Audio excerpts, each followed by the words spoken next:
Our systems should ask, what is the problem that this young person is having that is leading them to misbehavior? Instead, far too often with Black and brown young people, the system simply treats them as the problem. Wasn't until the 1950s that we really began to acknowledge or recognize adolescent development. And it was an invention, if you will, after the onset of the Industrial Revolution, when we began to pull children in from the field. As you can understand from that historical context, was a privilege. Adolescence has been a privilege for white youth, created by middle class white parents who wanted to give their children the best opportunity to succeed. And so, really, Black and brown children weren't given sort of this privilege of adolescence until much later in life. Today, you still see the demonization of Black and brown children during those adolescent years. And I think about the sort of demonization or dehumanization of adolescence in the ways in which we, quite frankly, tolerate and maybe even laugh at the impulsivity, the recklessness, the experimentation of adolescence. But with Black children, we criminalize virtually everything about what it means to be a teenager. Numbers don't lie, and we have a problem. How do we deal with this and address it?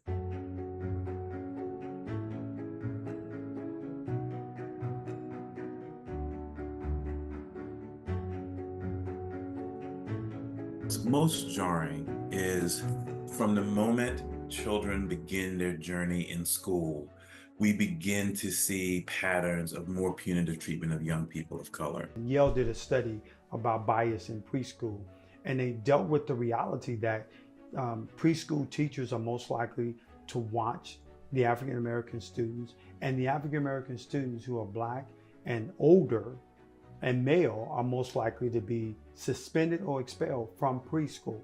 What we're finding today is that more police in schools means more arrest in school. More arrest in schools means more arrest of Black and brown children. So research shows that, Black and brown children who attend heavily surveilled schools, who live in heavily surveilled neighborhoods, who have been the target of significant stops and frisk, report high rates of fear, anxiety, depression, hopelessness. They're always on guard.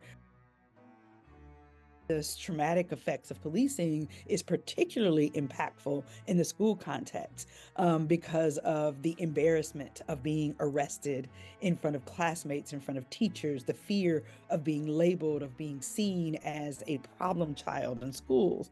And so all of this has a profound impact on academic performance, willingness to attend school, the sense of whether or not they can succeed and thrive in that school context. The research we all know shows that if a young person of color enters the detention center, their outcomes are more apt to be negative, and the involvement within the adult criminal justice system is a much higher risk of happening. There's some really powerful research by Dr. Philip Atiba Solomon finding that both civilians and police officers perceive Black youth and Black males in particular as significantly older than they actually are. In fact, more than 4.5 years older than they actually are. And so you think about Tamir Rice, for example. It was the 12-year-old boy who shot within seconds of police officers arriving at a park, a gazebo in Cleveland, Ohio.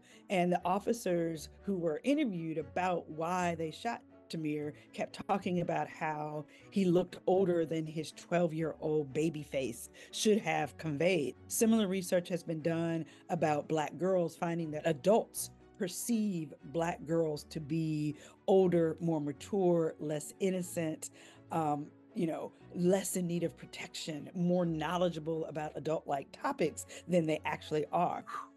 There are multiple things we need to do. There's a lot of work that needs to happen. I always, like to say that if we want to know how to make the world a better place for children, then we should ask them. Educating ourselves on how other people look at the world, how other people walk through the world is one of the first things to kind of combat systematic racism and to just give youth the best chance at success in this world. Look at the policies and practices and analyze those policies and practices and the impact that they have on communities of color, and then modify them, rewrite them, deconstruct the system that has perpetuated the disparities and construct a system that is going to be more equitable. The research shows that young people are resilient, and that's all young people. I think we when we think about, in particular, Black and brown people, Black and brown children and adolescents, we somehow think that they are beyond redemption, that they are not amenable to rehabilitation after their mistakes. But the reality is that that's far from true.